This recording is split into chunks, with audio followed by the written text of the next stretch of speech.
winter raging outside, all the colors turning white. I'm suffering from a feeling that everything's not right, 'cause my world's falling to shadows and I'm going through the night. Seems like nothing in the sight, but I'm gonna find the light, 'cause I know where I'm going and there is no sacrifice. And I'll see it in my eyes if I fall. Pour ma chaîne YouTube La Passion Automobile, abonnez-vous et un pouce bleu. Merci. Voilà, C'est bon. Alors bonjour, c'est comment votre prénom? Pierre Philips. Enchanté. Donc là, on va présenter une Corvette Greenwood 1978 anniversaire. Oui. Donc c'est un modèle que l'on fait sur mesure, c'est-à-dire chacun peut commander chez Greenwood, qui étaient les frères Greenwood qui faisaient les 24 heures du Mans oui, j'ai entendu parler. dans les années 70. Donc ils faisaient des voitures Corvette démentielles avec des ailerons avec le drapeau américain dessus. D'accord. Et pour financer leur participation 24 heures du Mans, ils faisaient des éléments qui rappelaient leur voiture de course. Donc ici on a un avant Daytona et on a à l'arrière un kit Monza. Monza, d'accord. Alors il faut voir que le Daytona devant, en fait on n'a pas d'aile, c'est tout un ensemble de morceaux. Oh, d'accord. Voilà. Alors il y a une particularité sur celle-là qui n'est pas de chez donc les frères Greenwood, c'est le capot, qui est un capot qui a été dessiné par Mark Hamill, qui est en fait le fils de Dark Vador. Mark Hamill, c'est l'acteur qui joue Luke Skywalker, qui a dessiné ce capot-là dans un film qui s'appelle Corvette Summer. D'accord, ok. Voilà, donc il existe au monde 3 capots de ce modèle-là. Il faut savoir qu'il s'allume la nuit, qui sert à évacuer l'air chaud. Et donc l'air chaud rentre en dessous et sort par ces ouïes. Et il s'allume où du coup? Il s'allume. Ah bah toutes les ouïes s'allument à l'intérieur. Et ça éclaire vraiment la nuit quoi. Oui, d'accord. Oui, bien sûr. Tout d'ailleurs. Ah oui, ça éclaire. Ici il y a des LED et voilà, ça éclaire partout. Tout le véhicule en dessous s'allume. Ah oui, d'accord. Il y a un équipement donc écran avec Bluetooth. Waouh. On peut l'ouvrir ou? On peut l'ouvrir. Ah oui, d'accord, Pionnier. Voilà, on a tout. Donc là, on a un caisson à l'arrière qui s'allume aussi de 600 watts avec ampli. D'accord. Ah oui, carrément. Donc là, il y a aussi une clé USB. Il y a aussi évidemment un mégaphone pour intervenir aux gens qui passent devant. On a aussi un équipement de la sirène de la police new-yorkaise. D'accord. Il y a évidemment une évolution de tous les cadrans, c'est-à-dire pression d'huile, pression de la boîte, de l'eau, il y a tout ce qu'il faut pour un démarrage évidemment centralisé avec un bouton aviation. Et tous ces boutons là, ça sert à quoi? Donc là vous avez un complément de l'éclairage devant. Donc à l'avant on a un éclairage aviation, c'est-à-dire par feu de position. Et on a ainsi tout l'ensemble qui s'allume et qui change de couleur en fonction de la musique. C'est le 3e bouton. Voilà. Les gens, et du coup, les tailles. Donc en motorisation, c'est évidemment un V8 américain qui fait 400 chevaux. C'est une évolution Crossfire, c'est-à-dire ce sont les premiers moteurs qu'il y avait sur les C4. Là, on a affaire à une C3. Au départ, une base C3 Stingray 1978 anniversaire. On le reconnaît par le bouchon. Pour vous faire c'est un détail qui appartient qu'aux Corvette 78. Et ça fait partie aussi Il y en a aussi une autre là-bas, une jaune. Elle, c'est le modèle de base. Et c'est aussi un modèle 78. On peut voir dessus le logo spécifique. Mais les Stingray aussi, ils l'ont. Oui, Stingray aussi. Là, on a donc des pots, des chapons qu'on appelle les side pipes, qui évacuent la chaleur.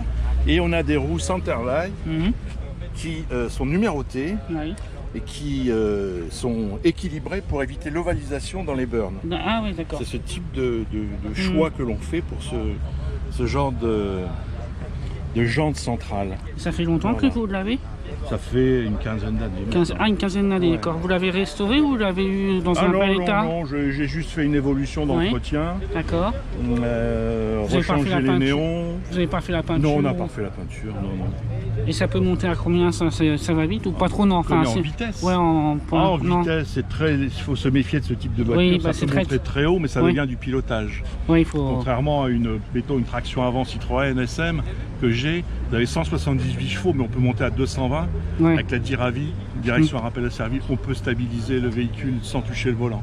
Ici, à 110, faut déjà se méfier sur la nationale. D'accord, oui. Ah oui, parce qu'on peut faire avec l'accélération. Il faut comprendre ce que c'est qu'une propulsion américaine. américaine, c'est-à-dire vous avez une 400 chevaux à l'avant Oui. et vous avez le poids qui a 400 chevaux à l'arrière, je veux dire en propulsion, et vous avez tout le poids du moteur à l'avant. Oui. Ce qui est tout à fait contradictoire, mais qui est très bien pour le pilotage. Les gens qui aiment piloter. Avec ces pneus-là, par contre, ça tient bien la route quand oui, même. mais Enfin, ça peut aussi favoriser l'aquaplaning dans la mesure où oui, c'était trop large, ils sont C'est larges. fait vraiment pour si on veut vraiment amener à part les vitesses, il faut être pilote, ce que je ne suis pas. Oui. C'est plutôt pour cruiser. Pour le plaisir du moteur, voilà. et l'arrière, du coup, oui, alors vous m'avez dit c'est donc ici Monza. on a un aileron, qui est un aileron Monza,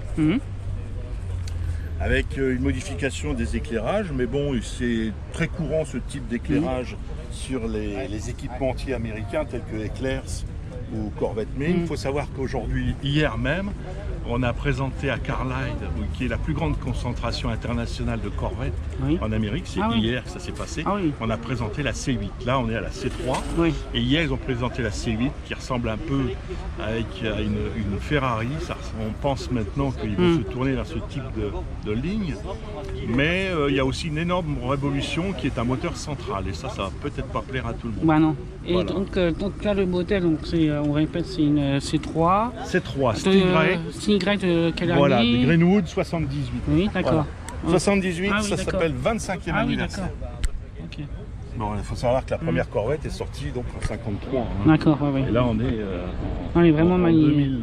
2019, on sort donc la C8 hier, est sortie à Carlisle. Donc je vous encourage à aller voir sur YouTube la présentation de la C8 à Carlisle. Et du coup, vous avez les kilomètres-heure, enfin c'est en miles ou en kilomètres-heure? Il y a les deux. Hein. Vous avez les deux. Et vous avez au centre.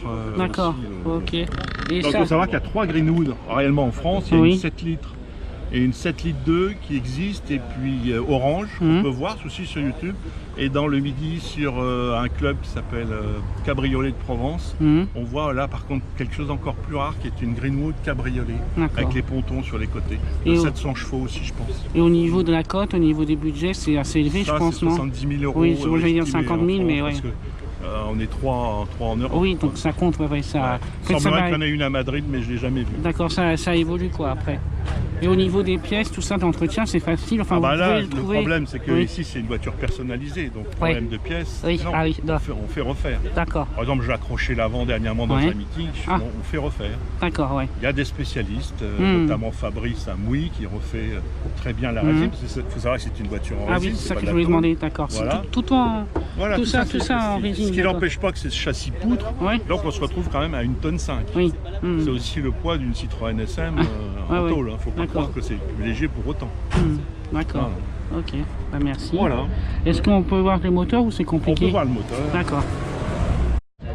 L'hiver, on l'a pas nettoyé. Comme micro, donc là, c'est l'évolution Crossfire. D'accord. Là, c'est les grosses durites, là, du coup. Et au niveau de la révision, tout ça, c'est comment? La révision se fait sans problème. Ce sont des gros moteurs qui ont fait leurs preuves, qu'on trouve dans beaucoup de voitures. Même si c'est une évolution, c'est distribué par Summit ou par Eclairs ou pas. On trouve donc facilement les pièces.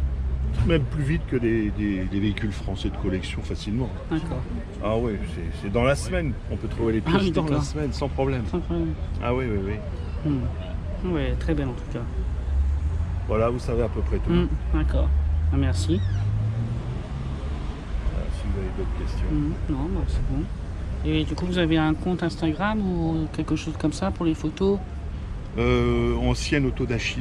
D'accord, ok. Où on trouve tous les reportages de tous les week-ends de la région Val d'Oise et Oise. D'accord. Voilà. Sans problème, les photos seront demain ou après-demain sur le site. D'accord, merci Pierre. Bonne journée. Merci. Au revoir.